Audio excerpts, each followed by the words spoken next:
चाहूंगा कि वायरल होना एक अलग बात होती है। वैसे तो कोई भी चीज वायरल हो जाती है।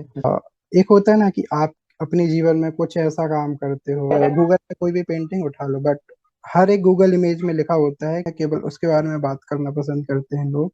लेकिन जो ओरिजिनल में अच्छा है, ओरिजिनल में जो सो आज के हमारे जो गेस्ट है वो है निखिल मिश्रा।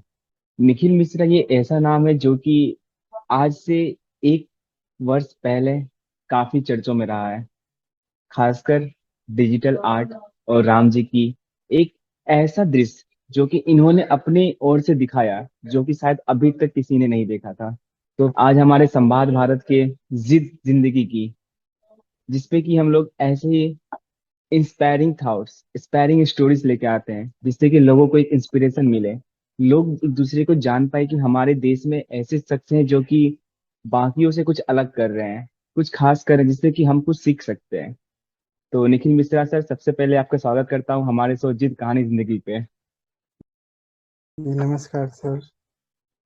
कैसे हैं? Thank you so much sir. जी सर। बहुत बढ़िया सर। ठीक है, तो फिर सर मैं सबसे पहले आपके ही शब्दों में सुनना चाहूंगा आपके बारे में, और अभी तक की आपकी सफर कैसी रही, कैसा लग रहा है आपको, सब कुछ आपके शब्दों में बताइए। जी, actually thank you so much मुझे इनवाइट करने के लिए। अचीवमेंट की बात की जाए तो पता नहीं, लाइफ मतलब एक प्रोग्रेस जो होनी चाहिए ना, कि एक हर स्टेप आगे बढ़ते रहना चाहिए। जब भी अपन अपने आप पिछला देखें तो अपन को ये फील होना चाहिए कि हाँ, अपन अभी और अच्छा कर रहे हैं। तो मेरे ख्याल से ये अच्छी चीज़ है और ये होते रहना चाहिए। इसके अलावा जो जैसे राम जी वाली पेंटिंग की बात है और वो सब, तो एक होता है ना कि आप अपने जीवन में कुछ ऐसा काम करते हो जो आ, आपको प्राउड फील देता है। सबसे पहले तो आपको अपने ऊपर प्राउड होना चाहिए, उसके बाद फिर किसी और को हो ना हो, बट आपको सबसे पहले अपने ऊपर होना चाहिए ना। तो वो वही चीज है कि राम जी की पेंटिंग बना करके जब भी मैं उसको देखता हूँ तो मेरे को खुद को प्राउड फील होता है। और मेरे को खुद को यकीन भी नहीं होता कि क्या मैंने ही बनाया है और मैंने कैसे बनाया है इसको। तो ये बहुत मतलब कृपा है एक टाइप से भगवान की। This is blessing. हालांकि जैसा कि मैं पहले भी कहता आया हूँ, जब भी हमारी मुलाकात होती है, हमारी बातें होती है, तो कहीं ना कहीं मुझे वो एक अंदर से एक अनुभव होता है कि मैं किसी न किसी माध्यम से भगवान से जुड़ रहा हूँ, कनेक्ट कर रहा हूँ। जी क्योंकि जी जिनके हाथों से भगवान की रचना हुई, मतलब कि आप उनका दृश्य आप दिखा रहे हो कि ये ऐसे हैं, जबकि हम बस उसे मानते हैं कि हमारे भगवान ऐसे होंगे, और एक मानने के साथ एक जुड़ाव है कि नहीं, ये कुछ अलग तरह का दृश्य है, और उसको भी हम लोग जी जी एक्सेप्ट जी। करते हैं। तो फिर वो जो जुड़ा है वो आपसे मुझे हर मुलाकात में फील होती है। अच्छा सर, जो मेरी दूसरी सवाल है वो है कि डिजिटल आर्ट और ट्रेडिशनल आर्ट में क्या फर्क है? क्या डिजिटल आर्ट्स जी के कलाकार कला और किसी एक नई नजरिया से देखते हैं, एक ट्रेडिशनल आर्टिस्ट के कंपैरिजन में? जी, एक्चुअली डिजिटल आर्ट को समझने का बहुत अच्छा तरीका ये है कि जैसे टाइपिंग है ना, पहले कंप्यूटर नहीं होता था तो मतलब नॉर्मल हाथों से होती थी, लिखा जाता था, है ना। उसे स्टोर करने के लिए डिवाइस मतलब पेपर की जरूरत होती थी, लिखने के लिए पेन की जरूरत होती थी। डिजिटल पेंटिंग में है कि आपको कंप्यूटर या फिर एक जो डिवाइस होती है, टैबलेट है ना, इनकी जरूरत होती है। और इनको स्टोर भी डिजिटल फॉर्म में किया जाता है, बनाया भी डिजिटल फॉर्म में जाता है। दूसरी बात ये है कि इसके मल्टीपल यूज भी करे जा सकते हैं। जैसे कि अपन कंप्यूटर में टाइपिंग करके उसको डिजिटल फॉर्म में कन्वर्ट कर लेते हैं, फिर अपन उसको कॉपी पेस्ट कर सकते हैं। दूसरा, उसमें करेक्शन करना है वो अपन कर सकते हैं। तो सेम चीज डिजिटल पेंटिंग में भी होती है। बट अब उसकी फॉर्म की बात की जाए या आर्ट की बात की जाए, तो उसमें मैं यही चीज कहना चाहूंगा कि दोनों चीज सेम है। आपको आर्ट मतलब आर्ट आर्ट ही रहेगा, बट उसका एक जो फॉर्म है ना, उसका एक तरीका है, वो चेंज होता रहता है। बाकी एफर्ट और मेहनत वो सारा तो उसमें उतना ही लगता है। ओके, तो ये जो सर आर्ट है, मतलब कि आपने सोचा कैसे कि, क्योंकि यूजुअली जो लोग होते हैं वो हाथों से बनाना प्रेफर करते हैं कागजों पर हम्म पर हम्म हम्म आप, ये होता है ना कि डिजिटलाइजेशन, तो आपने जब ये शुरू किया तो उस समय क्या डिजिटलाइजेशन का इतना फेज था कि लोग इतना डिजिटली जा चुके थे कि अब वो पेंटिंग भगवान की भी डिजिटल में बना रहे हैं और लोग उसको पसंद करना भी शुरू कर दिए। तो वो जो एक फेज था जब आपने किया मुझे नहीं ऐसे बनाना है मुझे, तो फिर उसके बारे में हम्म। बताइए।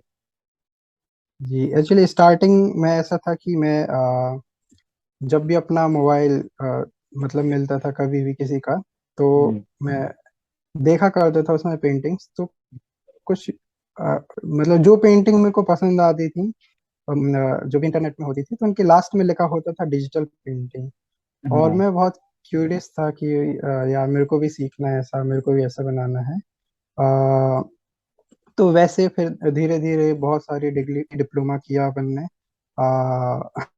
उसके बाद फिर डिजिटल पेंटिंग के इस फील्ड में आकर के 6 साल हो गए हैं कंटिन्यूस में काम कर रहे हैं। जो राम जी का काम है वो कुछ 3 मेरे ख्याल से, मेरे को याद भी नहीं आना है।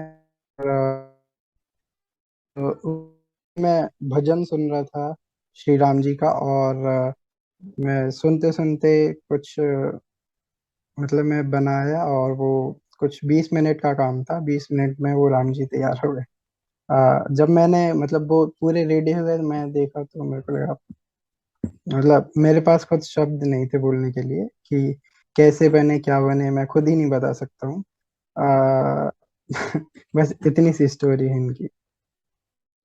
अच्छा, तो फिर उस राम जी की जो पेंटिंग वायरल हुई थी वो तो हम सबने देखा था कि इंस्टाग्राम हो या फिर यूट्यूब हो बड़े बड़े लोग उसे इस्तेमाल कर रहे हैं हर जगहों पर एक आम लोगों का रिस्पॉन्स कैसा रहता है उस समय, जैसे जो आपसे जुड़े हैं थे उन लोगों ने कैसा रिस्पॉन्स दिया था आपको आपके पेंटिंग को लेकर के, और कुछ ऐसी घटनाएं जो कि जिसके विचार में आप कुछ हमें बताना चाहो जो कि आपको याद हो। हम्म। जी, एक्चुअली ऐसा है कि मैं गांव में ही रहता हूँ। अभी भी मैं गांव में हूँ। और यहाँ पे कोई ऐसा समझता नहीं है पेंटिंग क्या, वो लोग मतलब अभी भी उतना ज़्यादा है नहीं। बट हाँ, मेरे को बहुत खुशी होती है कि जब यही गांव के लोग मेरे को बताते हैं कि देखो ऐसी पेंटिंग बनाए, देखो कितनी अच्छी पेंटिंग है, वो पेंटिंग मेरी होती है। तो अच्छा लगता है। मैं ज़्यादा बहस करने की जगह बढ़िया मुस्कुरा देता हूँ। इससे अच्छा क्या ही होगा लाइफ में। और मेरे ख्याल से जो वो पेंटिंग है, वो मतलब बेसिकली जो पेंटिंग है वो फीलिंग्स होती हैं आपकी, है ना। आपकी भावनाओं का एक मीडियम होता है। आप कैसे दिखाना चाहते हैं। तो वही है कि मैं जो उस टाइम फील कर रहा था वो मैंने ड्रॉ कर दिया। और वो वही है ना कि कई बार जो मन से निकलता है, जो आत्मा से निकलती है, वो चीज छूती है दूसरे लोगों तक। ये बहुत बड़ी बात है मेरे लिए। और दूसरा ये है कि फेमस और वायरल, इसमें मैं ये कहना चाहूंगा कि वायरल होना एक अलग बात होती है। वैसे तो कोई भी चीज वायरल हो जाती है, लेकिन यदि आपका काम यदि किसी के दिल तक पहुंच रहा है ना, उससे बड़ी बात कुछ नहीं हो सकती। जी सर। और आज कुछ 2-3 साल हो गए, अभी भी लोगों के मैसेज आते हैं इंस्टाग्राम पे या कहीं पे भी, और लोग सेम बात ही बोलते हैं, लोग अप्रिशिएट करते हैं अभी भी। और लोग बताते हैं कि उन लोग कितने दिन से ढूंढ रहे थे कि आर्टिस्ट कौन है करके। तो बहुत अच्छा लगता है। मैं निखिल सर के बारे में एक बात बताना चाहूंगा कि इनकी पेंटिंग्स को कुछ लोगों ने बिना इनको क्रेडिट दिए या फिर कुछ भी इनको बिना मेंशन किए उनका यूज किया गया, जस्ट इनका नाम को हटा करके वापस अपना खुद का नाम डाल करके। फिर भी निखिल मिश्रा सर ने उनको भी अप्रिशिएट किया, उन्हें भी स्टोरी बैक किया, उन्हें आज भी अपने इंस्टाग्राम के सेक्शन में रखे हुए हैं कि थैंक यू, आपने मेरी पेंटिंग को अप्रिशिएट किया, मुझे वो क्रेडिट नहीं मिला कोई बात नहीं, पर मेरी पेंटिंग को आज सराहना किया आपने, इसके लिए धन्यवाद। तो मतलब ये जो एक नेकदिली सर अभी भी दिखा रहे हैं, तो इसको लेकर के सर आप क्या कहेंगे, ये मतलब कि कभी कभी आपको खलता है कि काश मुझे वो मिल जाता, या फिर कहीं कोई बात नहीं जो हुआ सो हुआ। जी, actually as as an artist देखा जाए तो बहुत सारी चीजें हैं। बट एक गांव में रहने वाला लड़का है ना, जिसका जिसका अपना, मेरे को गांव में भी बहुत ज्यादा लोग नहीं जानते हैं ना, मेरा नाम ढंग से नहीं जानते, निखिल के नाम से कोई जानते ही नहीं है। उसके लिए कोई ऐसा व्यक्ति उसके काम को यदि मतलब शेयर कर रहा है, कुछ भी कर रहा है, तो ऑब्वियसली मेरे लिए बड़ी बात है ना। और क्रेडिट की बात रही तो मैं पहले लगता था मेरे को कि हाँ क्रेडिट मिलना चाहिए ये वो, बट अब ऐसा हो गया है कि अब कोई फर्क ही नहीं पड़ता है। जैसे कि उसका उसका एक कारण है ना कि अपने इंडिया में वो कल्चर है नहीं। अपन लोग हर कोई स्टोरी लगाता है, इंस्टाग्राम में लगाता है या फिर व्हाट्सएप में, बट वो कभी नहीं सोचता कि ये किसी ने बनाया है। तो वो एक बहुत बड़ा कारण है। बाकी देखो खुशी तो होती है यदि अपना काम कोई भी हो, जरूरी नहीं है आप सेलिब्रिटी हो, आप नॉर्मल भी कोई भी हो, यदि आपने किसी का भी स्टोरी लगाया है, मतलब आपको पसंद आया तभी आपने लगाया है ना। और किसी की पसंद बनना वो बहुत बड़ी बात होती है। डिजिटल पेंटिंग और एनिमेशन में ये होता है कि आपके पास एक फ्रेम होती है इम्प्रेस करने के लिए किसी को भी, एक नज़र। जैसे वीडियो है, वीडियो में तो भी आपको आपके पास टाइम होता है। म्यूजिक में म्यूजिक आप कम से कम 30-40 सेकंड सुनोगे तो फिर आपको मतलब इम्प्रेस कर देगा, राइट। बट पेंटिंग में ऐसा होता है कि आप ऐसे स्क्रॉल करते होते हो और एक आपको वो झलक एक में। कोई आपकी नजर जहाँ रुक जाती वो आप फिर वो, है ना। तो ये बहुत बहुत बड़ी चीज है मेरे लिए। जी सर। तो हालांकि हम देखते भी कि अगर चारों ओर पेंटिंग्स लगी होती है, फिर भी हमारा ध्यान कभी कभी किसी मात्र एक पेंटिंग पे जाता है कि ये क्या चीज है, ये हम्म। किसने बनाया। जी। किसने बनाया भी उसके बाद, पहले ये पेंटिंग कैसी है, हम पहले फोटोज लेंगे, उसको दिखाएंगे, फिर बाद में अगर नजर पड़ जाए नीचे कहीं पर नाम हो छोटा सा, तो फिर हाँ इन्होंने बनाया है। क्योंकि आज भी मुझे लगता है भारत सही में ये बात। चीज है कि कला के प्रति लोग, कला को पसंद तो सभी करते हैं, पर कलाकार के प्रति वो जो एक भावना है कि नहीं, कलाकार को सराहना मिलनी चाहिए, उन्हें भी क्रेडिट मिलनी चाहिए, क्योंकि उन्होंने होता है कि अपने दिल की चीज को अपने हाथों के जरिए परोस दिया आपके सामने। तो वो जो एक, मैं कहूँ कि हमारा भारत में एक ड्रॉबैक है, या फिर ना अभी तक लोग इस चीज को समझ नहीं पाए। कलाकार को भी जरूरत है उस चीज की। जी जी सही बात है। पैसे अलग चीज है, या फिर ना वायरल होना अलग चीज है, पर उन्हें जरूरत है लोगों की, क्योंकि आप, अगर आपकी चीजें लोगों तक पहुंची है तो आप खुद भी उन तक पहुंचना चाहते हैं कि मैं भी पहुंच सकूं। सही बात है ना। जी। क्या होता है कि अ, मतलब सबसे पहला तो ये कि मैंने राम जी का रोल किया है, रामलीला में मैं राम जी का जी। रोल करता था। लक्ष्मण जी का भी किया है, सीता जी का भी किया है। तो क्या है, मैंने उन कैरेक्टर को जिया है। मैं शिव जी का भी डांस करता था शिव तांडव में।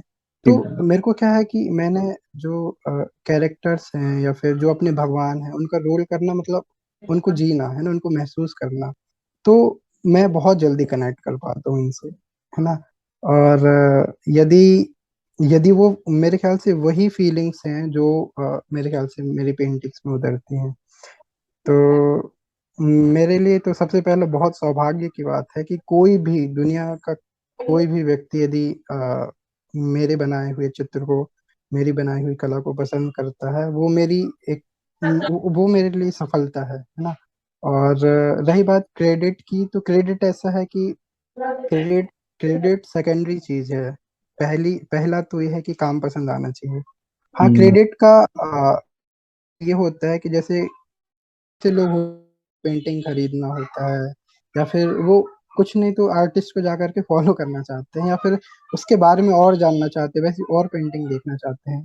क्रेडिट ना मिलने से क्या होता है कि वो लोग भटक जाते हैं, उन लोग को फिर मतलब हाँ तो वही है, क्रेडिट होता है तो उसमें एटलीस्ट नाम पढ़ के लोग गूगल में सर्च करके या कहीं पे भी आर्टिस्ट तक पहुंच सकते हैं। अ, ऐसे नॉर्मल लोग करें, नॉर्मल लोगों से ऐसे क्रेडिट नहीं भी मिले तो चल जाता है, बट जो बड़ी बड़ी कंपनियां होती हैं, है ना, जिनको सारा कुछ पता होता है, उनको उनका हम्म। पूरा एक सिस्टम होता है ना, उन लोग भी ऐसा काम करते हैं कि आर्टिस्ट से परमिशन लेना तो छोड़ो, वो क्रेडिट भी नहीं देते। तो फिर ये थोड़ा अनप्रोफेशनल काम हो जाता है।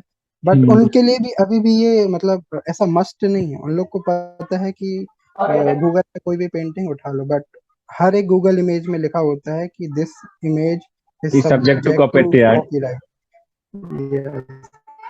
तो पता नहीं क्यों लोग वो चीज समझते नहीं है, उसके बाद ऊपर से और लड़ने के लिए तैयार हो जाते हैं। मेरे साथ ऐसा हुआ है कि मैंने एक पूरा एनिमेशन बनाया था 3 मिनट का। हम्म। सारी चीज मैंने एक एक फ्रेम ड्रॉ किया, 3 महीने लग गए थे मेरे को बनाने में। लोग क्या करते हैं, उस वीडियो में मेरे को कॉपीराइट दे देते हैं। भाई, अब उसका क्या ही बोलूं मैं। और वो लड़ने के लिए तैयार है, केस करने के लिए तैयार है। मैंने कहा ठीक है, मेरे पास सारी पीएचडी पीएनजी जितनी भी फाइल रखी हैं, आफ्टर इफेक्ट से लेकर के ब्लेंडर से लेकर के जितनी भी फाइल है, मैं सब दिखाने को तैयार हूँ, है ना। आप एक फ्रेम बना के दिखा दीजिए मेरे को, कुछ नहीं तो। बट वही है कि यहाँ पे लोग दूसरा ये है कि आर्टिस्ट, अब ये वो क्या करते हैं, एडिटर और आर्टिस्ट में फर्क नहीं समझते। वो क्या करते हैं, बहुत कम बजट रहता है उनका, थोड़ा सा। वो सोचते हैं कि इतने में बिल्कुल डिज्नी पिक्सार की मूवी बन जाए। ऐसा तो हो नहीं सकता। अब जो जो भी एडिटर है वो क्या करता है, वो कोई भी चीज डाउनलोड किया, वो चिपका दिया, स्लाइड से बना दिया। क्या कर रहे हैं, ये चलता रहता है। और ऐसा नहीं है कि दुनिया में सभी लोग खराब है, बहुत सारे लोग अच्छे भी हैं, जो लोग बहुत रिस्पेक्ट करते हैं। तो वही है, धीरे धीरे बाकी ये बदलना चाहिए।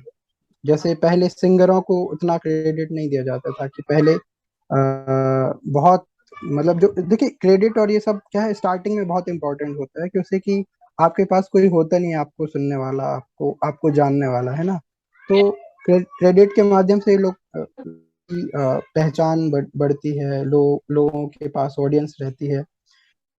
तो क्रेडिट स्टार्टिंग में बहुत इंपॉर्टेंट होता है, लेकिन एक टाइम के बाद जब आपके पास सब कुछ है, तो फिर क्रेडिट की जरूरत नहीं होती है। अच्छा, मैंने देखा था कि आपके उस राम जी वाले आर्ट को शायद बाबा हंसराज जी के वीडियो में, उसके बाद हालांकि अभी जस्ट आपके कार्तिकेय 2 के मूवी में भी उसको इस्तेमाल किया गया। तो फिर क्या जी जी उसमें आपको क्रेडिट या फिर किसी चीज को मतलब कि मिला है? जी, वो कृष्ण जी वाला एक था वो, जी जी जी। उसमें था। बाकी लोग बात कर लेते हैं, बात करने के बाद फिर सब भूल जाते हैं, क्या ही करें वो। देखो क्या होता है उनका, उनको क्या है, वो तो जस्ट एडिट करना है, वो कभी भी एडिट कर देंगे। अच्छा। और ये हम्म। हमने आपकी तस्वीरें काफी बार देखी है कैलाश खेर जी के साथ। तो फिर उनसे जो मुलाकातें, उनसे जो आपकी रिलेशन है, जुड़ाव है, उसके बारे में कुछ बताइए। जी, तो कैलाश खेर जी सबसे पहले तो बहुत अच्छे इंसान है वो। हाँ जी। मेरे ख्याल से वो ही पहले व्यक्ति जिन्होंने प्रॉपर क्रेडिट दिया है हर चीज में। सबसे पहले उनके साथ भी ये हुआ था कि उनका एक कॉन्सर्ट में मेरी एक एनिमेशन यूज हुआ था। जब उनको मैंने मेल करके बताया कि मेरा है करके, तो फिर वो इंदौर आए, मैं जहाँ पे रहता था वहां पर आए थे वो। तो उन्होंने मेरे को बुलाया, मेरे से अ, हम लोग का मतलब जो भी है काम वगैरह देखा, उसके बाद फिर उन्होंने काम भी दिया हम लोगों को। तो ये मतलब एक बहुत बड़ी बात है मेरे लिए, क्योंकि कि कैलाश सर मतलब फेवरेट हैं वो। उन्होंने, और ऊपर से जो गाना था वो था बाहुबली का, शिवतांडव स्तोत्र। तांडव। और बैकग्राउंड में मेरा मेरा आर्ट वर्क चल रहा है, तो इससे अच्छा क्या ही हो सकता है। ठीक है सर। तो फिर हम अपने अगले सवाल पे आते हैं, जो कि है ट्रेडिशनल कैनवास पेंटिंग ने इस दुनिया में बहुत बड़े बड़े कलाकार दिए हैं, जैसे हम्म। कि M F Hussain, Leonardo da Vinci. कई कई से मतलब कि मैं गिन नहीं सकता उतने सारे कलाकार है जो कि आपको ट्रेडिशनल कैनवास पेंटिंग करते आए हैं। तो क्या डिजिटल आर्ट्स भी ऐसे कलाकार दे सकता है जो कि जिसे कि दुनिया सदियों तक याद रखे? जी, एक्चुअली इसको एक्सप्लेन करना थोड़ा मुश्किल है, क्योंकि कि सारी मीडियम अलग अलग है ना। हम्म। इसमें सबसे बड़ी बात होती है, मीडियम कोई सा भी हो, आर्ट वर्क जो भी है ना, तो वो उसमें एक पावर होनी चाहिए। यदि वो पावरफुल है, मतलब सब कुछ बढ़िया है। तो बिल्कुल ऐसा हो सकता है, क्योंकि कि डिजिटल पेंटिंग में बहुत सारी ऐसी पेंटिंग हैं, बहुत सारे ऐसे आर्ट वर्क हैं जो ग्लोबली फेमस हैं, बट उनको कोई उनके बारे में बात ही नहीं करना चाहता। जैसे कि मेरे ख्याल से 1 साल हो गया आप लोगों से बात करे ये, है ना। और आज इसके बीच में आज तक किसी ने दोबारा मतलब कोई बात ही नहीं करेगा उसके बारे में, तो कोई कैसे जानेगा आर्टिस्ट के बारे में या कुछ भी, है ना। दूसरी बात यह है कि मेरी खुद की भी गलती है कि मेरे को खुद से आकर इसके बारे में बात करना चाहिए, या फिर कहीं इतने सारे वो बहुत सारी चीजें होती रहती है ना, फेस्टिवल्स होते हैं, फिर बहुत सारी चीजें होती है, मेरे को वहां जाकर के प्रेजेंट करना चाहिए। बट मेरे को लगता तो थोड़ा मुश्किल काम लगता है मेरे को, लगता है यार पेंटिंग बनाओ वो ज्यादा सही है। बट हाँ कि तो इसमें मतलब बहुत सारी चीजें हैं। अच्छा, तो फिर मतलब कि अभी आपकी टीम में कौन कौन है? जैसे कि अगर आपको अभी किसी फेस्ट में बुलाया जाता हो या फिर ना कहीं विजिट करते हो, तो as a team hmm, members आपके साथ कौन कौन लोग हैं? टीम में टीम में ऐसा कोई है नहीं मेरे ख्याल से, जैसे कि देखिए पेंटिंग जो भी है वो मैं खुद अकेले बनाता हूँ। हम्म। उसको जो भी पोस्ट वगैरह करना होता है सारा कुछ मैं मैनेज करता हूँ, क्लाइंट से जो भी काम होता है वो सारा मैं मैनेज करता हूँ। बट हाँ मेरे कुछ दोस्त लोग हैं जो मेरी पेंटिंग होती है वो ग्लोबली सेल होती हैं, तो उनके जो प्रिंट्स वगैरह होते हैं है ना, वो सब मेरे एक दोस्त हैं वो मैनेज करते हैं प्रिंट वगैरह का। और बाकी पेंटिंग की बात की जाए तो मतलब आर्ट के लिए कोई भी नहीं है, मैं अकेला हूँ। जो भी मैं कर रहा हूँ मैं अकेले ही कर रहा हूँ। अच्छा, ऐसा। ऐसा ऐसा कभी हुआ है कि किसी नौजवान या फिर किसी बच्चे ने आपसे बोला हो कि मुझे भी ये सीखना है, आप मुझे सिखाओगे क्या? जी जी, बहुत बार ऐसा हुआ है मेरे ख्याल से। 1 साल से ज्यादा हो गया है, 2 साल हो गए हैं, लोग मतलब कंटिन्यूअसली पूछे जा रहे हैं। बट मेरा एक्चुअली ऐसा था कि मेरे पास काम बहुत कम था, क्योंकि कि मैंने जब जॉब छोड़ा ना उसके बाद, हम्म। तो अभी कुछ 6 महीने मैंने बहुत सारी पेंटिंग्स बनाई, फिर 3 महीने मतलब अभी मेरा काम बहुत सारा हो गया है। अब मैं चालू करना चाहता हूँ वीडियोस के थ्रू लोगों को जितना ज़्यादा एजुकेट किया जा सके, या फिर और भी मीडियम से। जी जी। अच्छा सर, एक बात थी जो कि मैं पूछना चाह रहा था कि अक्सर हम देखते हैं कि आप हिंदू देवी देवताओं की तस्वीरें बनाना पसंद करते हैं, पर हम्म। कभी कभी हम लोग फेस्टिवल सीजन जैसे, मैंने हाल में शायद गुरु नानक जी का आपका देखा था, उसके बाद मैंने हम्म। मतलब कि आप अलग अलग धर्मों के भी जो भी वहाँ के लोग जिसे मानते हैं आप उनका भी बनाते हो, तो क्या वो भी आप मतलब अभी किसी के जी ऑर्डर से बना रहे हो कि नहीं, आप इनका फेस्टिवल है आप ये बना दो, या फिर वो भी आपके अंदर से आता है नहीं मुझे इनका भी करनी चाहिए, धर्म मायने नहीं रखती है, मुझे बस डिजिटल आर्ट में करनी चाहिए? जी। जी। तो एक्चुअली ऐसा है कि मेरे को सबसे ज़्यादा नॉलेज है तो मेरे को अपने हिंदू धर्म का है। अ, इसके बाद बाकी के धर्म जैसे कि अपने जैनिज्म हो गया है ना, बुद्धिज्म हो गया, और ये जो गुरु नानक जी हैं अपना हम्म। सिख धर्म हो गया है ना, तो ये सब अपन देखते आ रहे हैं। और इनमें सबसे पहली बात तो अलाउड है कि आप आर्ट कर सकते हैं इनमें, है ना। और इनकी स्टोरीज भी मेरे को पता है ना। तो सबसे बड़ी बात यह है कि देखिए अपना बनाने में मेरे को पता है कि क्या क्या गलतियां नहीं करनी है ना। और मतलब बेसिकली मेरे को जितने का नॉलेज होता है मैं उतना उतने का बनाता हूँ। और मेरे को खुद को लगता है कि मतलब एक कंट्रीब्यूशन करना चाहिए। और ऑर्डर की बात रही तो ऑर्डर पे तो मैं बहुत कम ही काम करता हूँ। मैं 99% मतलब जितना भी काम है मेरा इंस्टाग्राम पे या कहीं पे भी, वो पूरा का पूरा मतलब खुद से बनाया हुआ है। मेरे को पता है कि मेरे को काम अच्छा करना है, बाकी उससे पैसे या फिर दुनिया भर जो कुछ भी है वो सब मिलेगा, बाद में मिलेगा। बट एक चीज होनी चाहिए विच इज आपका काम अच्छा होना चाहिए। तो वही है, मेरे को जब जैसा फील आ जाता है मैं बना देता हूँ। अभी गणेश चतुर्थी थी, मैंने पिछले साल कुछ 2-3 पेंटिंग बनाई थी, इस साल मैंने हम्म। कुछ भी नहीं किया। मैं गणेश चतुर्थी के एक दिन पहले, उसमें सबसे ज्यादा चीजें ये जो होती है ना, मार्केट जैसा होता है आपको वैसे काम करना चाहिए। हम्म। वैसा हो ही नहीं, मैं वैसा काम करना पसंद ही नहीं करता। जब शिव जी का सीजन नहीं था है ना, अपना सावन महीना नहीं था, उसके पहले मैं खूब सारे शिव जी की पेंटिंग बनाता था। और जब सावन आ गया तो मैंने नहीं बनाया। इसके बाद फिर मैंने एक जो गणेश जी का फेस्टिवल होता है तो वहां पे आपको क्ले आर्ट बना बना करके आप अपलोड करोगे गणेश जी का, तो वो फेमस होगा है ना। मैं उस टाइम पे मैं शिव जी का क्ले आर्ट पोस्ट कर रहा था। तो मेरे को मतलब मैं इतना सारा सोचता नहीं हूँ, मेरे को जैसा फील आता है मैं वैसा बना देता हूँ। अच्छा सर, मतलब कि अभी तक आपने जितने काम किए, तो उसमें से ऐसे कोई शख्स या फिर कोई ऐसे आपके फैन जो कि, पहले हम बात करते हैं, इससे कोई शख्स जो कि आपको आपके काम के लिए रिकॉग्निशन दिए हो, जो कि आपको याद हो कि इन्होंने मुझे सराहना दिया था, जैसे आपने कैलाश खेर सर का बताया, वैसे और कोई लोग? और जब बात करते हैं फैंस की, तो फिर ऐसे कोई फैन की कमेंट या फिर फैन का प्यार जो कि आपको मिला हो, हमेशा याद रहता है, फिर आपको मोटिवेट करता है कि नहीं, मुझे कुछ ऐसा करना चाहिए, मेरे साथ दोबारा हो, बार बार हो, लोग मुझे ऐसा ही कुछ, मुझे सराहना करे कि मुझे भी पसंद हो ऐसा कुछ। जी जी। तो ऐसे बहुत मतलब बहुत लंबी ऐसी लिस्ट है नहीं मेरी। दूसरा ये है कि जैसे मनोज मुंतशिर जी हैं, उन्होंने काफी अप्रिशिएट किया था, हम्म। और उनकी तरफ से कुछ ना कुछ काम आता रहता है।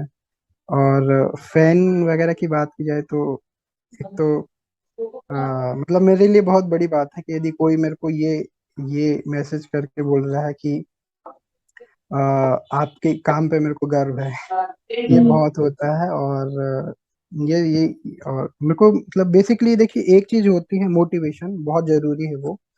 तो मेरे साथ ऐसा होता है कि मैं जहाँ रहता हूँ ना, यहाँ पे मैं यदि किसी से भी बात करूंगा तो वो एक ही बात बोलेगा, आपकी दाढ़ी के बाल सफेद हैं। उनको उनको फर्क ही नहीं पड़ता है कि मैं क्या कर रहा हूँ, मैं क्या हूँ, नहीं, वो अपनी अलग ही फॉर्म में रहते हैं। तो मेरे को लगता है कई बार यार तो कुछ करना चाहिए। बट ऐसा होता है ना कि आप कहीं भी पहुंच जाओ, कुछ भी कर रहे हो, लेकिन आपके आसपास ही यदि आसपास के लोग ही आपको नहीं पहचानेंगे तो मतलब क्या ही होगा। देखिए, ये बहुत मतलब दुख होता है कई बार कि यार एटलीस्ट थोड़ा होना चाहिए। दूसरा ये है कि मेरे को इंस्टाग्राम में या फिर कहीं से भी लोग लोग कमेंट करके, लोग मैसेज करते हैं, कई कई बार तो लोग कॉल कर देते हैं मेरे को, ये हम्म। बोलने के लिए कि सर आपका काम मेरे को बहुत पसंद आया। तो मतलब इससे अच्छा क्या ही होगा, है ना। और कई बार लोग गाइडेंस लेने के लिए भी कॉल करते हैं कि उनको यदि डिजिटल आर्ट सीखना है तो उसके लिए भी लोग कॉल करते हैं। तो ये बहुत बहुत अच्छा है। दूसरा ये है कि मेरे को साउथ इंडिया से लोग अपनी लैंग्वेज में मैसेज करते हैं, नॉर्थ इंडिया से मैसेज आते हैं मेरे को, पंजाबी में कोई लिख के भेजता है, तो फिर मैं ट्रांसलेट गूगल करके ट्रांसलेट। जी जी जी। तो ये बहुत अच्छा है कि एटलीस्ट मतलब सारा इंडिया कोई ये नहीं देख रहा, नॉर्थ का साउथ का कुछ भी, लोग बस मतलब प्यार लौटाए जा रहे हैं, ये बहुत बड़ी बात है।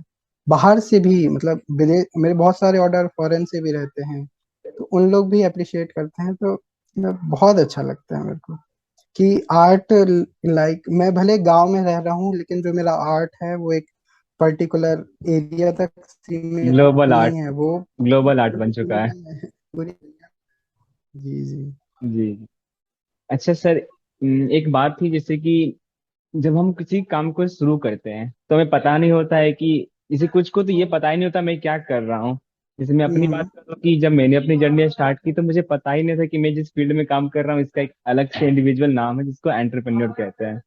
ऐसे ही आपकी जो फील्ड अपना स्टार्ट की होगी, आपने वैसे एक पेंटिंग जो कि कंप्यूटर पे या फिर ना हाथों से नहीं, कुछ पेन से लेके बनानी होती है, तो आपने ऐसा स्टार्ट किया होगा। पर जैसे ही हम आगे बढ़ते हैं उस चीज में, उस फील्ड में जब हम एंटर करते हैं, तब हमें पता चलता है हमसे ऊपर या फिर हमारे जैसे कई सारे लोग हैं जो कि इस फील्ड को काफी एक्सप्लोर किए हैं, काफी कुछ हासिल किए हैं। तो डिजिटल आर्ट की फील्ड में ऐसा कोई भी एक आर्टिस्ट जिसको कि आप फॉलो करते हो, या फिर जिसको देख करके आपको मोटिवेशन मिलती है कि नहीं, मुझे भी कुछ ऐसा ट्राई करनी चाहिए या मुझे इनको फॉलो करना चाहिए? एक्चुअली मैं ना बहुत, मेरे को समझ में नहीं आ रहा है मैं इसका क्या आंसर दूं। एज अ आर्टिस्ट मैं मतलब कुछ ऐसा है नहीं कोई एक पर्टिकुलर जिसको मैं फॉलो करता हूँ या फिर जिनके जैसा मैं बनना चाहता हूँ। क्या है, मैं थोड़ा अजीब सा हूँ, मैं सोचता ही नहीं हूँ मेरे को क्या करना है क्या नहीं करना है। मेरे को जैसा फील आता है मैं वो वैसा बना देता हूँ। बस इतना है।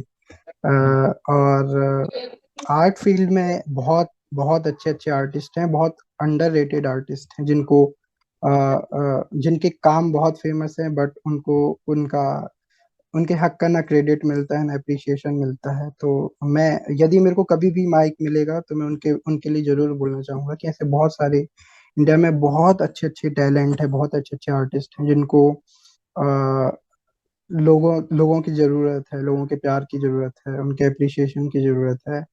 तो वही है कि ऐसे बहुत सारे आर्टिस्ट हैं जिनके काम बहुत फेमस है बट उनको कोई नहीं जानता है, और जो बहुत सारे स्ट्रगल करते रहते हैं लाइफ अच्छा सर, ये जो कला की रुचि है, हालांकि हम देखते हैं कि बच्चों में ये बचपन से ही ये अंदर से आती है कि मुझे ये चीज करना है, मुझे अच्छी लग रही है। तो हम्म। अभी फिलहाल भारत में क्या ऐसी स्थिति अभी पैदा हुई है कि यहाँ पर बच्चों को मोटिवेट किया जाए कि तुम कला करो, इसमें फ्यूचर है? या फिर अभी भी वो उसका चीज देखा कारण जाए है कि सेकेंडरी कि ऑप्शन है, तुम पहले पढ़ाई करो? हम्म। ये एक्चुअली सबसे बड़ा कारण पता है क्या है कि अपन लोग ना रास्ते की तरफ भागते हैं। हर कोई कोई से भी आप पूछोगे वो आपको एक रास्ता बता देगा, किसी से भी पूछोगे वो आपको रास्ता बता देगा। लेकिन यहाँ पे कार मतलब एक चीज है, वो है सेल्फ एनालाइज, है ना। हम्म। मेरे साथ मेरी यदि बात की जाए तो मैंने 4 अलग अलग प्रकार के डिप्लोमा किया है, डिग्री करी है। 5 साल 12वीं के बाद मैंने वेस्ट करे, उसके बाद मैंने फिर अपनी डिजिटल पेंटिंग के फील्ड में आया, तो मेरे को पता है उसकी क्या कीमत है। और पॉइंट की बात यह है कि 12वीं जब था उसी टाइम मेरे को क्लियर था कि मेरे को डिजिटल आर्ट और एनिमेशन सीखना है। But because of lack of financial support और नॉलेज, तो वो नहीं हो पाया, मेरे 5 साल वेस्ट हुए। लेकिन 5 साल बाद जब मैं अपनी फील्ड में काम करना चालू किया, तो मैं 5 गुने स्पीड से भी आगे बढ़ा। तो इसमें एक चीज जो अपन को गौर करनी चाहिए, कोई भी इंसान हो, उसको उसको ये सोचना चाहिए कि ऐसा कौन सा काम है जिसको मैं पूरी जिंदगी भर बिना रुके कर सकता हूँ, है ना। और यदि वो काम, यदि उसको बस पता चल जाए कि ये काम है ना, तो फिर बेसिकली मेरा ये कहना है, आप एक मंजिल जो है ना, आप अपनी मंजिल चुन लो, है ना। फिर रास्ते आप खुद भी बना सकते हो और आपको पता भी चल जाएगा कि क्या कैसे रास्ते हैं। अपन को रास्ते के पीछे नहीं जाना है, अपन को मंजिल हम्म। बनाना है सबसे पहले। तो यही बहुत बड़ा कंफ्यूजन में रहते हैं सारे लोग कि अपना मंजिल कुछ बनाते नहीं है, रास्तों में बस चले आते हैं कि कहीं तो पहुंच जाएंगे, है ना। लेकिन बाद में याद आता है कि नहीं यार, अपन कुछ और चीज के लिए बने थे। जैसे कि घोड़ा है ना, वो हम्म। दौड़ता बहुत अच्छा है। यदि उसको बोला जाए कि तुम पानी में तैरो, तैर लेगा वो, ऐसा नहीं है। बट वो उसको ऐसे छोटी छोटी मछलियां उसको रेस में हरा देंगी, क्या क्या मतलब निकलेगा। कंपटीशन करना है तो फिर आओ मैदान में, है ना। तो हम्म। वही है कि अपने आप की जो पहचान है ना, वो बहुत जरूरी है। मैं मेरी यदि बात की जाए तो मेरे से यदि कोई क्या बोलते हैं नॉलेज, मतलब क्या बोलते हैं पढ़ाई लिखाई की बात की जाए, तो मैं उसमें हो सकता है मैं क्या बोलते हैं फेल हो जाऊं, ठीक है। खेलने कूदने में, स्पोर्ट्स में मैं फेल हो जाऊंगा। कोई ऐसी बातों में नहीं, लोग लड़ते रहते हैं बातों बातों चीतों में, मैं वहां भी फेल हो जाऊंगा। आओ आर्ट वाली फील्ड में। तो मतलब कि यही है। बेसिकली आप कह रहे हैं कि तुम कुछ भी करो, पर अपने फील्ड में रहता उस्ताद, हम्म। ऐसा एक फील्ड चुन। हर कोई का कोई ना कोई ऐसी फील्ड है जिसमें उस्ताद है। बट हम्म। यदि वो दूसरी फील्ड में अपने आप को उस्ताद समझेगा, उसमें यदि काम करेगा, तो वो उसका सक्सेस होने का थोड़ा कम हो जाएगा। जैसे कि मैंने जो एग्जांपल दिया था घोड़े का, है ना, जी जी। उसकी फील्ड है पहले से, है ना।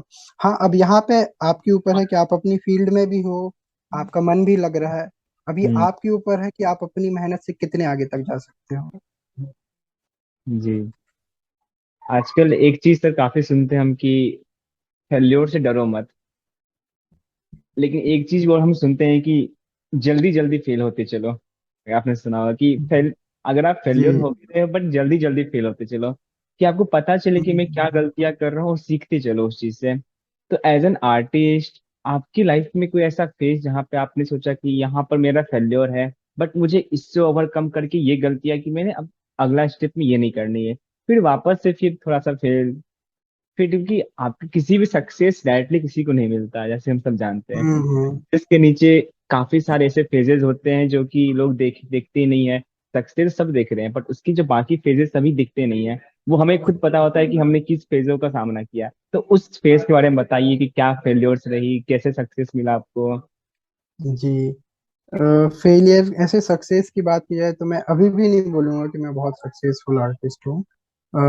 बट प्रोसेस की आर्ट या फिर कोई भी चीज है ना, उसमें बिना पेन के मतलब कुछ आप गेन कर ही नहीं सकते हो। जब तक आप हम्म। अपना टाइम इन्वेस्ट नहीं करोगे, जब तक आप पूरी लगन से मेहनत नहीं करोगे, तब तक आप कुछ कर ही नहीं सकते हो। और दूसरी बात, ये आर्ट की है, कोई सी भी फील्ड है, आज के टाइम पे बहुत कंपटीशन है, बहुत मतलब ज्यादा। यदि आप क्या बोलते हैं, यदि आपने एक गलती करी और आप कई स्टेप पीछे हो जाओगे बाकी लोगों से, है ना। तो यही एक चीज है कि यदि आप को ये आर्ट है या फिर जो भी कला है ना, ये ब्लेसिंग्स है भगवान की, है ना। आपको इसकी रिस्पेक्ट करनी चाहिए। यदि आप इसकी प्रॉपर रिस्पेक्ट करते हैं, उसको, उसमें उतनी मेहनत करते हैं, तो फिर आपको उसका रिजल्ट मिलता है। तो वही है कि देखिए, क्या होता है ना कि जैसे मेरे साथ क्या होता है, कई बार ऐसा होता है अभी भी कि मेरे पास मैं डिमोटिवेट हो जाता हूँ, है ना। तो कोई ना कोई मेरे को, या फिर कई बार ऐसा होता है मेरे क्लाइंट है, मेरे को फोन लगाते हैं, भले काम नहीं रहता, वो फोन लगा करके मेरे को मोटिवेट कर देते हैं। हम्म।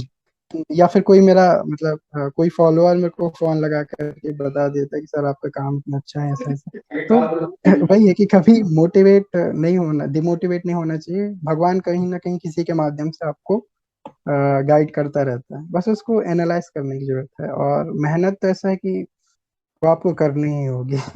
यदि आप सोचो कि यार मेहनत कर रहा हूँ, मैं स्ट्रगल कर रहा हूँ, मैं स्ट्रगल कर रहा हूँ, वो एक पार्ट है। आप जितना करोगे आपको उतना आगे बढ़ने का मौका। ठीक है सर। अच्छा सर, हमारे समाज में जो छोटे कलाकार हैं, जो हम्म। अभी वो स्ट्रगल वाले फेज में है, या फिर ना सक्सेस का उन्हें कुछ होता है कि हल्का सा भी वो चखे नहीं सक्सेस को, बस वो स्ट्रगल कर रहे हैं, तो उनको एटलीस्ट आप तक आने के लिए किन किन चीजों का ध्यान रखना चाहिए, कहाँ पर उन्हें मेहनत करना चाहिए, और किस चीज को कितनी प्रायोरिटी देनी चाहिए, जिससे कि वो सच में जो कला बना रहे हैं उसको उस लेवल तक ले जाए जहां तक उनकी सोच है। जी, एक्चुअली ये आपने बहुत सही बोला, क्योंकि कि क्या होता है कि जो अपन सबसे पहले जो भी आर्ट है या फिर जो भी क्रिएशन है, वो सबसे पहले चित्त में आता है ना।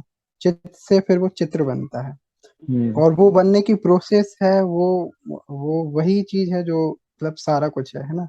कि अपन सोच तो कितना ही अच्छा लें, लेकिन यदि अपन उसको उतना अच्छा बना नहीं सकते, तो एक है ना, यहाँ पे एक ग्लिच हो जाता है। तो जितने भी, तो मैं पहली बात तो ये बोलूंगा, यदि कोई भी व्यक्ति आज के समय में या फिर किसी भी समय में यदि कला की लाइन को चुनता है, मतलब वो वॉरियर है एक टाइप से, है ना। क्योंकि कि आप, बहुत सारे स्ट्रगल हैं। आप सबसे पहले तो मेंटली आप, आपको पता है कि इसमें इसमें कोई बहुत ऐसा फ्यूचर है नहीं लोगों को नॉर्मली। फ्यूचर कहाँ से देखेंगे, आपके आसपास ना कोई डॉक्टर इंजीनियर ऐसे ही लोग रहते हैं, है ना। आपके आसपास कोई ऐसा बहुत ऐसा आर्टिस्ट तो है नहीं। और बहुत सारे आर्टिस्ट ऐसे भी हैं जिनका काम बहुत अच्छा है, बहुत अच्छी पेंटिंग बनाते हैं, बहुत मेहनत करते हैं, लेकिन वो सक्सेस नहीं हो पाते हैं, है ना। तो इसके लिए देखिए क्या है कि सक्सेस और ये सारी चीजें अपन को ना सोचना ही नहीं चाहिए कभी, मेरे ख्याल से। हम्म। अपन को केवल एक चीज के बारे में सोचना चाहिए कि अपना काम और अच्छा हो सकता है ना। अ, अपने हाथ में है तो वो केवल अपनी मेहनत और अपना काम। यदि आप पेंटिंग दुनिया में एक नंबर बनाते हो, एक यूनिक बनाते हो, तो फिर कभी ना कभी उसका आपको रिजल्ट मिलेगा।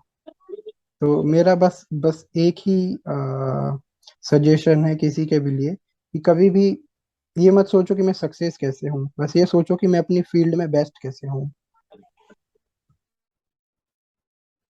बहुत ही बड़ी बात सर आपने कही कि कभी भी जो भी आप कुछ कर रहे हो, यूनिक कर रहे हो, तो फिर हमेशा खुद को एनालाइज करो कि क्या मैं अभी कहाँ स्टैंड कर रहा हूँ इस फील्ड में, या फिर मुझे और जो हमसे आगे हैं वो ऐसा क्या कर रहे हैं जो कि हमसे आगे हैं। वो उस एक डॉट को तुम पकड़ो कि तुम उनसे पीछे या फिर तुम उनके आगे कैसे बढ़ सकते हो, फिर वहां पर मेहनत करो। जी अच्छा सर, वो नर्मदा वाली इंसिडेंट आपकी काफी पॉपुलर है, मैंने कई आर्टिकल्स में देखा है, वीडियोस में देखा है, तो फिर हम चाहते हैं कि थोड़ा सा कहानी को थोड़ा पीछे ले जाए, जहाँ इसकी शुरुआत हुई थी। और जी आप जी जबलपुर से हो, जहाँ हम जी जी। जबलपुर। जी, तो अभी इंदौर जो है, देखते हैं कि इंदौर से काफी सारे बड़े बड़े बिजनेसमैन एंटरप्रेन्योर्स निकल के आ रहे हैं। तो फिर अपनी अब हम जबलपुर में भी देखे हैं शायद, कई ऐसे, जैसे मैंने सुना था कि अनुभव दुबे करके शायद जबलपुर से है वो, या फिर इंदौर में कहीं से, जो कि चाय सुट्टा बार की फाउंडर है। तो फिर हम्म, ऐसे जगहों से भी इतने बड़े बड़े लोग निकल रहे हैं, यूनिक लोग निकल रहे हैं। तो हम चाहते हैं थोड़ा आप उसका विश्लेषण बताइए कि आखिर इंदौर में, मध्य प्रदेश में, जबलपुर में ऐसा क्या है वहां पर कि वहां पर इतने यूनिकनेस, भारत को इतने सारे आर्टिस्ट, इतने सारे एंटरप्रेन्योर्स मिल रहे हैं। जी एक्चुअली जो अ, मैं कहूँगा जो भारत है ना, वो बहुत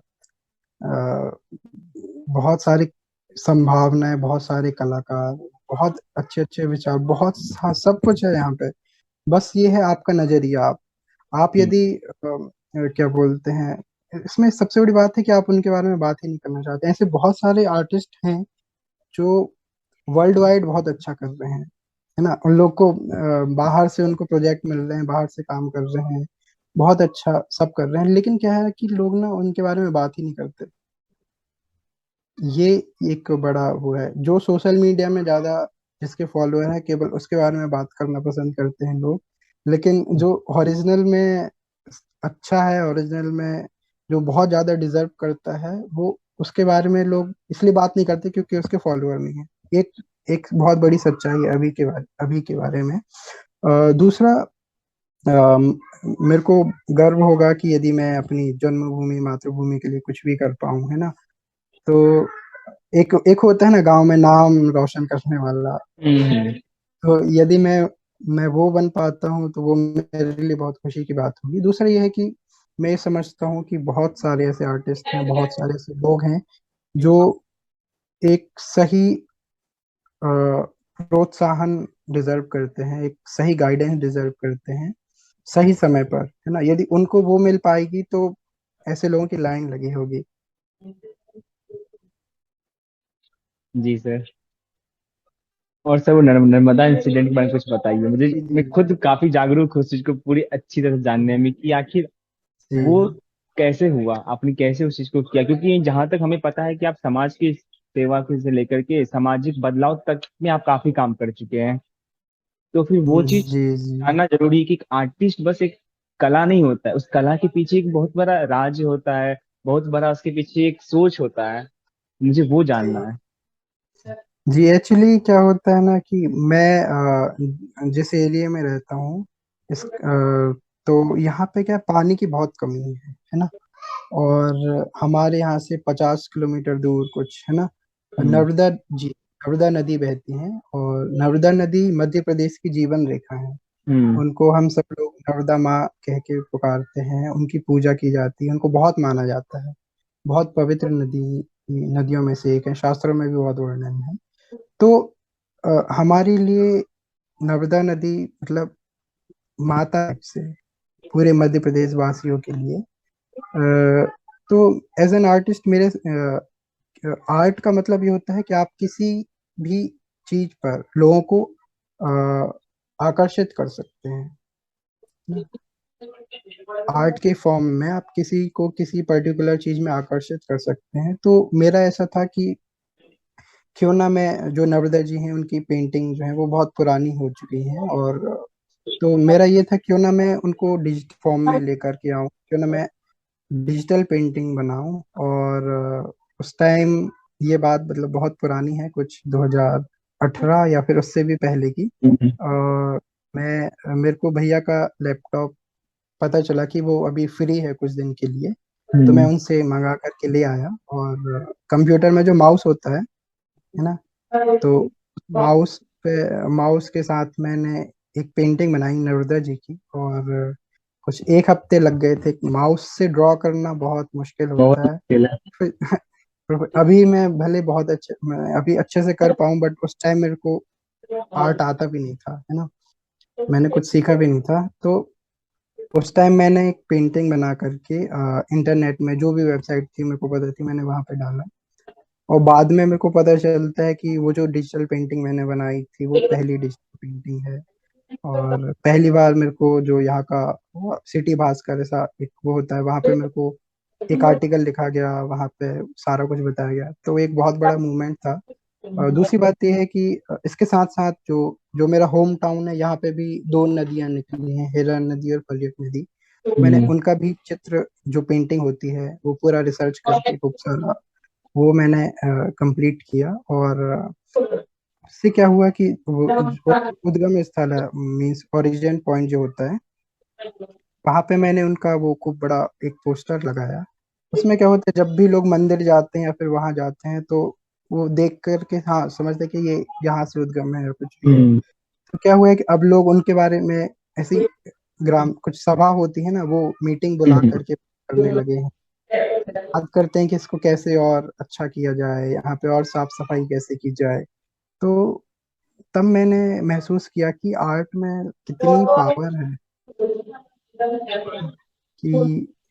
कि एक आर्ट के माध्यम से मैं यदि एक गांव तक जागरूकता फैला सकता हूँ कुछ हद तक, तो फिर ऐसे ही नदी, नर्मदा नदी की पेंटिंग बना करके, तो क्यों ना किया जाए। यदि आप कोई चीज कर सकते हो, यदि आपको भगवान ने वो कला दी है, तो उसका यूज क्यों नहीं करना चाहिए।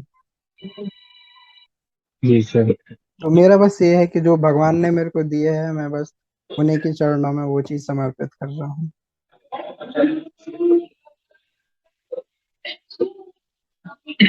अच्छा सर, मेरी एक सवाल है जो कि इनफैक्ट मुझे आपके फॉलोअर्स में किसी ने भेजा है, जो कि हम दोनों से कनेक्टेड है, कि हम्म। इस भूमिका में सफल होने के लिए कौन से कौशल या अनुभव आपकी मदद करते हैं, या फिर आपकी मदद, आपको वहां से मदद मिली हो। डिजिटल पेंटिंग के फील्ड में जी। मदद एक्चुअली मेरे को मतलब ऐसा कुछ ऐसा पर्टिकुलर है नहीं अभी मेरे पास आंसर में। जी। सफलता सफलता का जैसे मैंने बताया कि मैं कुछ सोचता हम्म। ही नहीं हूँ। मैं पता नहीं किस टाइप का हूँ। मैं जॉब कर रहा था उस टाइम, कोविड का वो जो पीरियड होता है ना, वही पीरियड हम्म। था, तो मैंने जॉब छोड़ दी थी। मैंने कहा था ठीक है, मैं जो भी पैसे कमा रहा हूँ वो नहीं हो पा रहे पूरे, मैं हम्म। अपना काम करके कमा लूंगा। तो मैंने उस टाइम में जॉब ही छोड़ दी थी, फिर मैं अपना काम करने लगा धीरे धीरे धीरे धीरे धीरे। मेरे को पता था कि अ, यही जो काम मैं मतलब नॉर्मल करते जा रहा हूँ, यदि ये किसी क्लाइंट के लिए करूंगा तो उसमें अच्छा पैसा मिले। बट मेरे को एक कॉन्फिडेंस था कि मैं जो भी करूंगा वो मैं यदि वो मेरा मन होगा, मेरा मेरे यदि अंदर से वो चीज निकलेगी, तो फिर मैं वैसे करता गया और सारी चीजें होती गई, ऑटोमेटिकली हो जाती। मैंने आपको एक चीज बताया था ना कि आपको बस बेस्ट काम करना है, हम्म। बाकी किसी चीज की टेंशन नहीं लेनी। अभी अब ऐसा हो गया है, 1 साल हो गया है मेरे को, अभी ऐसा हो गया है कि मेरे को मतलब इस चीज की टेंशन ही नहीं होती है कि अब मैं यदि पूरे महीने काम नहीं भी करूं तो क्या होगा। कुछ 3-4 महीने से मैं यही कर रहा हूँ, एक्सपेरिमेंट कर रहा हूँ। मैं कुछ ऐसा काम ही नहीं कर रहा ज्यादा, मैं बस बैठा हुआ घर में आराम करता हूँ, कभी कभार पेंटिंग वेंटिंग बना लिया। तो भी मेरा अच्छे से चल रहा है। तो वही है कि ये अच्छे से चलाने के लिए आपको दिन रात 24-24 घंटे, मैंने 20-20 घंटे काम किया है ना, ये आपको करना होगा। यदि आपने एक ये कंप्लीट कर लिया ना, फिर आपकी आने वाली जो आगे की लाइफ है वो बहुत आसान हो जाएगी। अभी मेरी कुछ 5-6 साल पुरानी पेंटिंग वो सेल होती हैं, उनका मेरे को पेमेंट मिलता है। तो इजंट इट ब्यूटीफुल। जी सर, जी सर। अच्छा सर, जैसे कि आपने बोला कि अभी मुझे, आज आप कुछ नहीं भी कर रहे हो फिर भी आपका कोई जो गृह गृहस्थी वो चल रही है, कोई दिक्कत नहीं है, तो फिर हम इसे कैसे देखें कि आपकी जरूरतें छोटी है, या फिर ना आप अपने जिंदगी से बस मतलब कि कला को ही आपने सब कुछ मान लिया है और इसके सिवा आप किसी चीज को सोच नहीं रहे हो कि मुझे ये सभी चीज भी करनी चाहिए, पैसों पे ध्यान देनी चाहिए, तो क्या है इसके पीछे बात क्या है। इसके पीछे सबसे बड़ी बात यह है कि मैं बहुत अच्छे से समझता हूँ कि मैं भले कोई भी कलाकार रहूँ, कोई भी प्रोफेशन कर रहा हूँ, मेरी जो फैमिली है वो दुनिया की हर खुशी डिजर्व करती है हम्म। ना। उनकी सारी जरूरत को पूरा करना मेरी जिम्मेदारी है ना। अब ऐसा हो गया है कि मैंने जो जितना पिछला काम किया है वो सेल होता है कहीं ना कहीं, उससे उसका जो अमाउंट है वो मिलता रहता है मेरे को, या फिर कुछ ना कुछ ऑर्डर्स आते रहते हैं। तो अभी ऐसा हो गया है कि मैं यदि कुछ नहीं भी करता हूँ तो मेरा जो प्रीवियस काम है वो मेरे को सपोर्ट करता है, फाइनेंशियली डिपेंडेंट हो जाते हैं आपको। तो वही वही चीज है। तो उसके लिए आपको इतना सारा काम करके रखना होगा जो आपको सपोर्ट करेगा। जैसे कि आप आपका जो जो भी पिछला काम है वो आपको स्लोली जो भी पेमेंट हम्म। जनरेट करके देता है वो आपको फ्यूचर में काम आता है। तो सेम चीज अभी मेरे साथ। जी, तो बेसिकली यहाँ पर सर ये बताना चाह रहे हैं कि इनकम का जो सोर्स है वो बस आपको एक्टिव नहीं होनी चाहिए कि आपने काम किया आपको इनकम मिले, you have to some plan for the passive income too. जैसे कि यस आपकी यस। जो, क्योंकि आपका काम ही आपके लिए एसेट है। यहाँ पर एज ए डिजिटल आर्टिस्ट या फिर कोई सिंगर, उनका गाना हुआ, उनके लिए वही उनका धन है।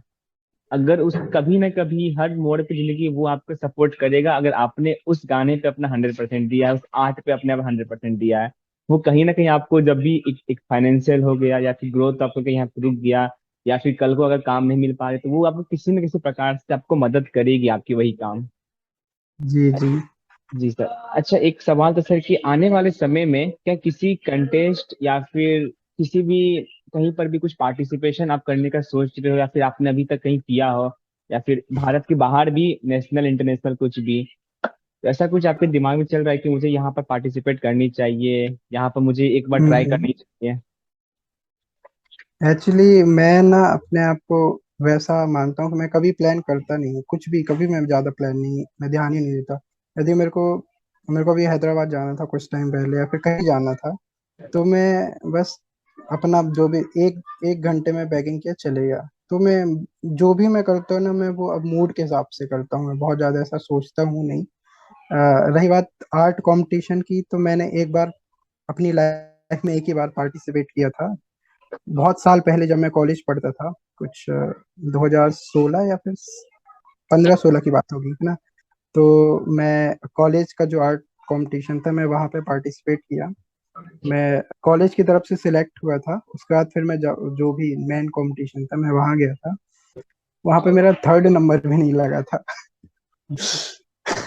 इसके बाद अभी पिछले ही साल मतलब कुछ 5-10 साल हो गए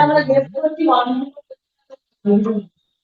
जी अभी मतलब उसके बाद 5-10 साल कुछ हो गए होंगे जब मैं इस आर्ट फील्ड में काम करते रहा हूँ। अभी मेरे को मिठीबाई कॉलेज मुंबई का है, वहां पे हम्म। मेरे को एज अ जज बुलाया गया था। अच्छा। ये एक बहुत ब्यूटीफुल, मैं आर्ट कंपटीशन में मेरा थर्ड भी नहीं आया था। एक टाइम वो था और एक टाइम ये है कि मेरे को जज के लिए इनवाइट किया जाता है। जी सर। और सर, आपकी कॉलेज लाइफ में या फिर ना बचपन के कोई ऐसा इंसिडेंट जो कि आप बताना चाहो, जो कि आपको याद हो कि यहाँ से थोड़ा सा मेरे जीवन में परिवर्तन हुआ, या मुझे कुछ एक नया विजन मिला जिंदगी जीने का, ऐसा कुछ भी इंसिडेंट? सबके लाइफ में कुछ ना कुछ एक पॉइंट होता है जहाँ पर उन्हें रियलाइज होता है कि क्या मैं सही कर रहा हूँ या मैं गलत कर रहा हूँ, मुझे ये चीज सही करनी चाहिए या फिर मुझे इन गलतियों से बचनी चाहिए। एज ए यंगस्टर मुझे लगता है एक्चुअली भारत में ये चीज की कमी है कि उन्हें ये नहीं पता है कि मुझे गलतियां कहाँ हो सकती है, कहाँ क्या सही है। तो थोड़ा उसके ऊपर अपना पॉइंट ऑफ व्यू से रखिए कि क्या करनी चाहिए। जी, ये एक्चुअली मेरा मैं बचपन की बात की जाए तो मेरा जो घर है वो बहुत धार्मिक टाइप का है। यहाँ पे कुछ ना कुछ पूजा पाठ, या फिर जैसे सावन का महीना है तो पूरे सावन महीने यहाँ पे शिवलिंग का निर्माण होकर के पूजा होती है। दुर्गा जी के टाइम में यहाँ पे मतलब बहुत सारे ऐसे फेस्टिवल्स होते रहते हैं और बहुत अच्छे से सेलिब्रेट करते हैं। तो एक ये वाला पार्ट था ना, रिलीजियस पार्ट, ये पूरा जी जी। घर की देन है, घर से ही आया है। और बचपन में ऐसा था कि मैं जब मैं बहुत छोटा था ना, कुछ 4-5 साल का या फिर और भी, तो हम्म। मैं अब दिन भर घर में जो सावन के पूरे महीने में पूजा होती है ना, तो अब मैं भी करता था बहुत बचपन में। तभी से मैं मतलब इस टाइप का हूँ। मेरे को मैं मिट्टी से शिवलिंग बनाना जो है ना, वो मैं बनाता था। तो मेरे को तो वो मैं तो बना शिव जी रहा हूँ, लेकिन कहीं ना कहीं जो मेरा कनेक्शन हो रहा है वो आर्ट के थ्रू हो रहा है कि मैं स्कल्पटिंग कर रहा हूँ, हम्म। है ना। इसके बाद मैं आरती होती थी, मैं आरती में से डांस करा करता था, शिव तांडव करा करता था। तो कहीं ना कहीं अपन के लिए तो वो मतलब भगवान के प्रति भक्ति है, लेकिन दूसरी भाषा में वो एक आर्ट है। तो ऐसे ये सारी चीजें इसको धीरे धीरे धीरे धीरे बढ़ती गई हैं। और कोई ऐसा एक स्पेशल बाकी एक टाइम ऐसा था कि जब मैं बहुत वरीड, मेरे को चिंता होती थी अपने बारे में कि मैं बाकी लोग जैसा, मैं ना गेम में बहुत अच्छा हूँ, ना मैं पढ़ाई में बहुत अच्छा हूँ, मैं एवरेज हूँ, हर चीज में एवरेज हूँ मैं। मतलब मैं क्या करूँगा फ्यूचर में, मेरे को खुद का कुछ पता नहीं था। हम्म। मैं तो एक टाइम था जब मेरे को लगता था कि यार मैं इस चीज में भी अच्छा नहीं हूँ, इस चीज में भी अच्छा नहीं, इस चीज में भी अच्छा नहीं हूँ। तो मैं बहुत उदास रहता था, मैं काफी साल तक बहुत उदास रहता था। लेकिन जब से मैंने अपनी फील्ड में कदम रखा है, तब से मेरे को मतलब टेंशन फ्री हो गया हूँ मैं। मेरे को पता है कि अपना सब हो जाएगा, अपन को कोई टेंशन नहीं होगी। मतलब नेचर, यदि मेरा ऐसा नेचर देखा जाए ना, तो मैं बहुत शांत और बहुत डरने वाला उस टाइप का लड़का हूँ मैं। ऐसे एक्शन नहीं करता हूँ गेम के नाम पे। मेरे को कोई सा भी गेम पसंद नहीं है, मैं खेलता ही नहीं, मोबाइल में तक गेम नहीं खेलता हूँ। मेरे पास गेमिंग कंप्यूटर है ना, लेकिन इसमें एक भी गेम नहीं है। तो वही है कि अ, एक एक बहुत बड़ा टाइम मैं यही सोच के निकाल दिया कि मेरे से कुछ नहीं आता है, मैं कम हूँ मेरे से। मेरे जितने भी दोस्त हैं उन सब लोगों को बहुत कुछ आता है ना। वो सब लोग अच्छे हैं, मैं खराब हूँ। बट वही है कि एक समय आता है कि जब से मैं अपनी फील्ड में हूँ, से मेरे को मतलब किसी चीज की कोई टेंशन नहीं होती। यहाँ पर और मैं दूसरा ये है मतलब, कि जी जी जी, यहाँ पर मैं एक बात दर्शकों को बताना चाहता हूँ, जो कि सर ने अभी पॉइंट आउट कर चुके हैं, कि सबके जीवन में एक ऐसा क्षण आता है, ऐसा समय आता है जब मुझे लगता है कि वो मुझसे इसमें अच्छा है, वो भी मुझसे इसमें अच्छा है, मुझसे तो ये भी नहीं हो रहा है, मुझसे पढ़ाई नहीं हो रही है, मुझसे देखने में भी अच्छा नहीं हूँ। देखिए, सेल्फ को वो जो डिमोटिवेट करते हैं, वो सबकी लाइफ में एक फेज होता है। तो मैं बता दूं कि जिंदगी कभी भी वहां रुकती नहीं है। और कुछ बहुत ही, आप अगर ना छोटे छोटे चीजों के पीछे भागोगे, पर जिंदगी ने आपके लिए जो बड़ा सा एक तोहफा रखा है, आप उसको छोड़ रहे हो। आपको जी कुछ जी। नहीं करना है, आपको उस समय का इंतजार करना है। लेकिन समय भी उसी के पास आती है जो उस समय उस तोहफा को पाने का हकदार भी होता है। तो आपको उस तोहफे का हकदार भी बनना है। बस इंतजार नहीं करना जी। है, आपको उसके प्रति काम काम करना है। मैं खुद की में देखता हूँ, जैसे आपने बताया सर, आपने पढ़ाई में या फिर स्पोर्ट्स में, गेम्स में इंटरेस्ट नहीं था। मुझे भी अपना बचपन याद आया कि मैं भी मतलब कि पढ़ाई में उतना कुछ खास नहीं था। कभी मैंने क्रिकेट को चुना, कभी मैंने कराटे को चुना, कभी मैंने कुछ चुना। पर हमेशा मैं थक जाता था उस चीज से। एक पॉइंट पे लग गया कि यार, मैं इसमें जीत नहीं पाया, I think I am not good in this. Hmm. फिर एक ऐसा कोई ना कोई कला, या फिर कोई ना कोई एक ऐसी चीज आपके अंदर होगी, जो चीज में आप जब हारोगे, तो आपको वापस से बाउंस बैक करने का मन करेगा, नहीं इसमें तो मैं नहीं हार सकता। तो वो समय, वो चीज आपके अंदर आएगी। बस ये है कि आपको इंतजार करना है, उस चीज को खोजना है। समय काफी छोटा है, समय उतना बड़ा नहीं है। इसलिए जितना जल्दी आप खोज पाओगे उस चीज को, आप उतना एक्सप्लोर आप में कर पाओगे। तो सर ने ये चीज 2018-17 में आर्ट बनाना शुरू कर दिया, जो कि इनिशियल स्टेज पे किसी ने सोचा भी नहीं हुआ कि राम जी की, विष्णु जी की आर्ट कोई कंप्यूटर बनाएगा। सर अपने देश में या फिर ना अपनी जगह पे फर्स्ट थे, जिन्होंने ये चीज सोच करके बना डाला। ऐसे ही हमें समय का इंतजार नहीं करना है, खुद को जितना जल्दी पहचान पाओ पहचानो और उस चीज में लग जाओ। जी सर। और सर, बातें इतनी सारी है कि मैं क्या बोलूं, क्योंकि बातें सही बात। कभी, जब भी आपसे इंटरेक्ट करता हूँ तब लगती है कि हर चीज को जानूं मैं। तो फिलहाल मुझे एक चीज ये दिख रहा है कि भारत में हिंदू धर्म के प्रति या फिर न सनातन धर्म के प्रति हमारे जो युवा है, वो थोड़ा सा उसको जैसे एज ए फैशन ले रहे हैं कुछ, कि बस केदारनाथ का हमने वीडियो डाल दिया, या फिर मैंने शिव जी का स्टेटस बस शिव जी वाले दिन लगा दिया। तो फिर ये चीज जो मुझे एक लग रहा है कि भारत अपना थोड़ा धर्म से हट करके जो एक एक अर्बन चीजों का यानी अपना रहा है, कि मुझे थोड़ा सा दिखाना एक हाई फाई। तो आपके प्रति इस चीज को, क्या हमें वापस से अपने धर्म को अपनाना चाहिए, और धर्म को क्यों अपनाना चाहिए?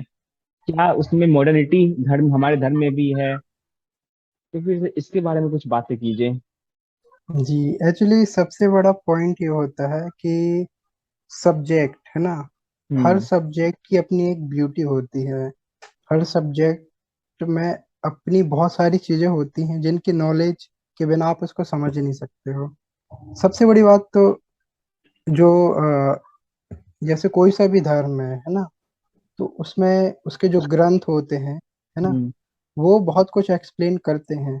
बट अपने साथ क्या है कि अपन को जो अपने ग्रंथ की लैंग्वेज है विच इज संस्कृत, कितनों को आती है? जब जी जी। आपको मतलब जब आपको बुक की लैंग्वेज ही नहीं पता, तो उसमें भले कितना ही बड़ा ज्ञान या फिर कितना ही बड़ा खोज रिसर्च, कितनी सारी चीजें लिखी हुई हैं, लेकिन यदि आपको उसकी लैंग्वेज ही नहीं आती तो आप उसको क्या समझोगे? है जी। ना। अब यहाँ पे क्या होता है, लोग अब जब आपको लैंग्वेज ही नहीं आती तो आप उसको क्या समझोगे, क्या एक्सप्लेन करोगे? अभी क्या हो रहा है, लोग अपने मन से कुछ तो भी समझ करके, किसी भी चीज का कुछ भी मतलब निकाल करके किसी भी तरीके से पेश कर दे रहे हैं, और आपको सुनने में अच्छा लगे, किसी ने अच्छे तरीके से बता दिया मतलब वो अच्छा है। ये एक बहुत बड़ा ग्लिच है। तो हम्म। और दूसरी बात ये कि सब्जेक्ट एक नहीं है, यहाँ पे इतने सारे ग्रंथ, इतना अथाह ज्ञान है, तो वो कंप्लीट करना ही मतलब एक जीवन के बस का है ही नहीं, पूरा जीवन भी चले जाएगा तो भी आप कंप्लीट नहीं कर पाओगे। तो सबसे बड़ी बात ये है कि इसी कारण अपने यहाँ बोला गया है, हरि अनंत हरि कथा अनंता, हम्म। है ना। ये ज्ञान अनंत है, ये जो, तो वही है कि आपको बस थोड़ी सी चीज पता चल गई, है ना, या फिर आपने एक पॉइंट ढूंढ लिया तो उतने में आप उछलने लगते हो। आप आगे बढ़ ही नहीं पा रहे हो उसके। तो यही चीज है कि सबसे पहले तो उस चीज को, उस चीज में आपकी रिसर्च होनी चाहिए, आप उस चीज में मेहनत तो करो उस चीज को समझने के लिए, है ना। तो वही है कि अभी क्या है, अब दूसरी चीज ये भी होती है कि जब कोई चीज बहुत ज्यादा अपने दिमाग से ऊपर जाने लगती है ना, तो अपन दो चीज करते हैं, या तो फिर इसको इग्नोर करते हैं, है ना, या तो फिर उसका मजाक उड़ाने लगते हैं। हम्म। बस वही चीज हो रही है। बहुत सारे जो मतलब अ, अपने धर्म में, है ना, हर चीज के बारे में बात की जाती है, जैसे कि आप कोई सा भी सब्जेक्ट ले लीजिए, है ना, मैथ्स के बारे में भी बात की जाती है, फिजिक्स के बारे में भी कहीं ना कहीं वर्णन है ना, केमिस्ट्री के बारे में भी वर्णन है, जो बायोलॉजी है अपना उसके बारे में वर्णन है ना। और दूसरा एक और है व्यवहार, है ना, व्यवहारिक ज्ञान जो होता है, नैतिक शिक्षा, हर चीज मतलब इतना सारा ज्ञान है उसमें। लेकिन आप यदि व्यवहारिक ज्ञान को यदि आप साइंटिफिक मतलब दूसरे सब्जेक्ट से कंपेयर करोगे तो कैसे चलेगा? आप इंग्लिश के टीचर से मैथ्स का कोई बहुत कठिन सा सवाल पूछोगे और वो तो भी बता देगा आपको, तो आप खुद ही सोचिए क्या बताएगा वो। है ना कि इसमें ग्लिच बहुत सारे हैं। और दूसरा ये है कि कोई भी कुछ भी बोल देता है। उसका कारण ये है कि अ, आपको हक है बोलने का, लेकिन उसके पहले आप स्टडी कर लीजिए उतना, है ना। आप पूरा ज्ञान ले लीजिए। ज्ञान लेना, पूरा ज्ञान लेना बहुत मुश्किल है, उनका पूरा जीवन निकल जाएगा, इससे अच्छा कुछ तो भी ज्ञान दे दो। यही चल रहा है। कोई कुछ भी बोल देता है, फिर यदि कोई वो बड़ा वो हो गया, या फिर किसी की बातों का थोड़ा और पतंगड़ बना करके उसको फेमस कर दो, कुछ तो भी चल रहा है ना। मेन चीज ये है, लोगों को इस चीज के बारे में डिबेट नहीं करना चाहिए कि मतलब कोई चीज गलत हुई है ना, कोई ना कुछ ऊट पटांग बोल दिया तो लोग उसके बारे में डिबेट कर देंगे, लेकिन उस अ, लेकिन कोई अच्छा काम करता है तो उसके बारे में कोई बात ही नहीं करेगा। एक ये भी बहुत बड़ा पॉइंट है। जी सर, जी सर। तो अब यहाँ पे क्या होता है कि एक और बात है कि लोगों को चाहिए ऑडियंस, है ना, लोगों को फॉलोअर चाहिए, लोगों को पैसा चाहिए, है ना, नेम फेम मनी, ये सारा कुछ चाहिए। लिए क्या कर सकते हैं, दिख रहा है सामने कि हाँ कोई कॉमेडियन ने कुछ ऊटपटांग बोल दिया तो उससे वो फेमस हो गया, है ना। बहुत सारे ऐसे भी कॉमेडियन हैं जो बहुत अच्छा अच्छा काम करते हैं, फिर बहुत अच्छी बातें करते हैं और सही तरीके से एंटरटेनमेंट करते हैं, लेकिन वो अभी भी उसके सामने कम है ना। तो लोगों ने देखा कि हाँ यार ये बंदा इस तरीके से जल्दी फेमस हो गया तो मैं भी ऐसे ही करूँ। लोग हम्म। फॉलो करना बहुत जल्दी चालू कर देते हैं किसी भी चीज को, बिना सोचे समझे कि ये सही है या गलत है ना। तो ये एक बहुत बड़ी ग्लिच है, क्योंकि सबसे पहले तो आपको मेहनत, है ना, कोई भी चीज को पाने के लिए मेहनत करना चाहिए। हर चीज में शॉर्टकट, है ना, जी तो सर। ये एक बहुत बड़ा कारण है। शॉर्टकट के चक्कर में अपन क्या लूज कर रहे हैं, सब कुछ लूज कर रहे हैं। अपन ये तक नहीं सोचते कि यदि कोई मेरी जनरेशन का या फिर मेरे फैमिली का कोई भी वो चीज देखेगा तो वो क्या सोचेगा, है ना, क्या वो मेरे मेरे ऊपर प्राउड होगा?